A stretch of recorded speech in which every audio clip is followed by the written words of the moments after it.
Hi, honey. How's work going? It's going great, hun. Thank you so much for dropping the kids off at school today. I sure was running late. No problem. I saw that you were a little tired. I guess that dinner really took it out of you last night. It definitely did. But I'm so glad that you finally got to meet my boss. It's been months since I started this new job, and it seems strange you haven't met him yet. It was great to meet Anthony. Can we bring him into the chat? I want to thank him for coming over last night. Of course. Hey, Anthony. I just want to thank you for coming to our home last night for dinner. It was so great to finally meet you. Jillian always talks about you, so I'm glad I can finally put a face to a name. I should say thank you for having me. It was nice to have a home-cooked meal, and I'm so sorry my wife Julie couldn't make it. She had a case she was working on at the office until late.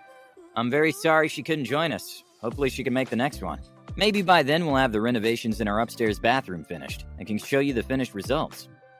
Thanks so much for showing me your work in progress. Most people wouldn't want to show off their half-done bathroom, so I'm glad I got to see it. Julie and I are thinking about refinishing our master bath, and it's nice to see a realistic example of what it's going to look like and how long it's going to take. And that sounds like a great idea. I know she was so sad she couldn't make it, and I'm sure she'd love to meet you all. Yes, we'll have to have you both over sometime, and I'm glad you got to meet the kids. The kids were so well-mannered, and I can't believe your youngest actually came to tell you they finished their homework. I certainly never did that when I was their age. You raised some great kids, guys. Thanks, Anthony. You have some kids too, don't you, Anthony? Maybe we can all get together sometime. Something on the weekend? I do. 2 girls. They're very close in age to your 2 boys, and I think that would be a great idea. Maybe we could do an outdoor thing. Something where the kids can run around and play while we drink. That sounds like a brilliant idea, Anthony. I definitely like your way of thinking. And that bottle you brought over was superb. You definitely have excellent taste in wine. Agreed. You'll have to tell me where I can pick up a bottle of that, so I can keep the wife happy. The vineyard's upstate. Maybe we can all take a couple's trip and go up there for the weekend sometime. They have great accommodations. Julie and I stayed there for our anniversary last month. Just last month? That sounds lovely. It certainly was. We're still so in love after all these years. Just like a couple of teenagers. And that's just like me and Mike, too. Right, Mike? Sure, honey. Well, I'm glad we finally were able to set this dinner up. I know Anthony and I had been talking about getting together for months now, and I'm so glad we finally got to do it. Yes, it's amazing how you two just seem to become fast friends. Even when Jillian's only been working there for, 4 months now? It'll be 5 months next week. She really is a great employee. Couldn't have asked for anyone better. Oh, stop. No, really. I'm not sure what I would have done without her. She's really been an asset here in the office, and everyone thinks so. Sounds like a promotion to me. Mike, stop. It's a small office, and I'm right under Anthony. If I was promoted anymore, I'd have his job. Well, we certainly wouldn't want that. After all, you two do make a great team. We definitely do. And I did want to apologize, Mike, for all the late nights Jillian's had at the office lately. She's really been working hard, and it's definitely not going unnoticed. That's great to hear. I'm just glad you two get along so well. Her last boss was terrible. Mike! Well, he was. You're such a young, attractive, likable guy. Who wouldn't want you as a boss? Well, thanks for the compliment, Mike. And Jillian, I have to say, that roast you made last night was absolutely delicious. You'll have to give me that recipe so I can make it sometime. She's a great cook, isn't she? I'm such a lucky man. Tell him what you made for me on our first date, honey. Oh, that was so long ago, Mike. And the chicken pot pie really wasn't that good. It was so good, Anthony. She's just being modest. She made it from scratch. I was so lucky to find a girl who can cook delicious food. That's wonderful. Julie isn't much of a cook since she works late so much. The girls end up doing most of the cooking. And I know they'd love to take a look at some of your recipes, Jillian, if you're willing to share.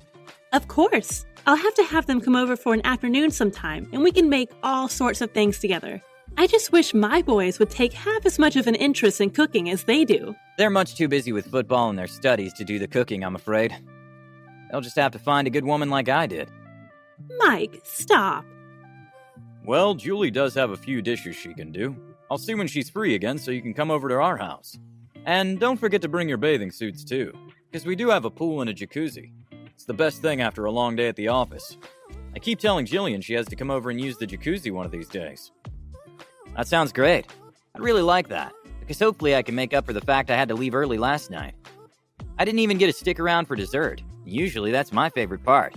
But there ended up an emergency at the hospital and they were short on doctors, so I had to go in. No problem at all, Mike. I'm sure in your field that must be a common thing, to have to get up and go at the drop of a hat. It's a really noble thing you do, Mike. Thank you, Anthony. But still, it is a shame I don't get to be at home with my wife and kids all the time. Luckily, you could keep Jillian company, though, last night. And I didn't get home until maybe midnight last night. What time did you leave, Anthony? When was that, Jillian? 8 or 9, I think. We had dessert, and then Anthony had to go home to tuck the girls into bed. So maybe it was around 9.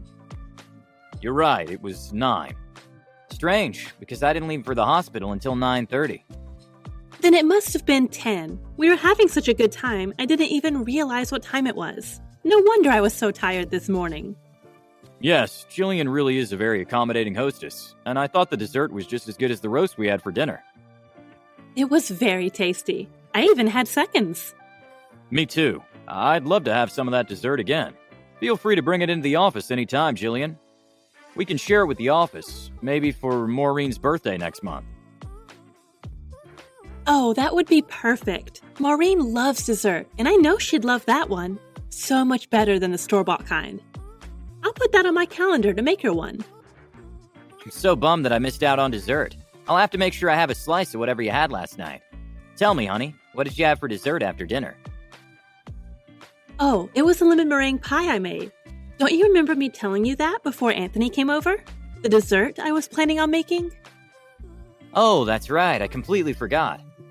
I was just so busy getting the house set up, I couldn't remember what you said last before Anthony came over. Yes, that lemon meringue was great. Definitely. But you know what's funny? I saw the whole lemon meringue pie in the fridge this morning, and it was completely untouched. Did you go out and buy another one? Did you two finish the whole thing? Are you sure? Because I'm pretty sure we ate that. Even the boys said something about it this morning. They asked if Mom was saving the pie for anything. I said I didn't know. Oh, you know what? It wasn't the lemon meringue we had for dessert. It was some chocolate I brought over. A whole box of chocolates. I don't know how I forgot about that. Maybe it was because we were talking about the lemon meringue pie so much I thought that's what we had.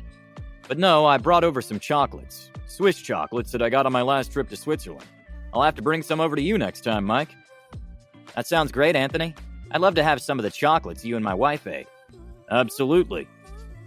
You'd love them, sweetie. And please, help yourself to the lemon meringue when you get home. Will do, honey. I've always loved your cooking. And another thing, dear. Do you remember how the surveillance cameras we had set up in the house stopped working a few months ago? Sure I do. I've been trying to get a repairman out for months to fix them. I know you have. But since you've been working so hard, I decided to call and get someone to come out myself. And they were able to repair them last week when you were working late. Isn't that great? You did? Cameras in the house? Where do you have them set up? Oh, all over, Anthony. We have one at the front and garage doors, in the basement, in the kitchen. The kitchen? Sure, there's that back door in the kitchen. And I'd want to know if someone broke in. Wouldn't you want to know if something was happening in your kitchen, Anthony? Sure. Exactly. So just to make sure nothing unexpected was happening in my kitchen, I made up the excuse of being called into work last night, and actually just went and parked my car at the end of the street. I then watched the kitchen camera on my phone the whole time you two were having dessert. Mike, I can explain. No need to explain, Jillian. I saw the two of you on the kitchen table, where we had just had dinner, and now I know what you mean by having seconds. Mike, this wasn't Jillian's fault. You're absolutely right, Anthony. It's my fault for allowing a cheater to still live in my house. Do me a favor, Jillian. Don't bother coming home tonight. I don't allow cheaters to live in the house that I pay for. You can come and pack your things while I'm at work tomorrow, but that's it. You and I are through.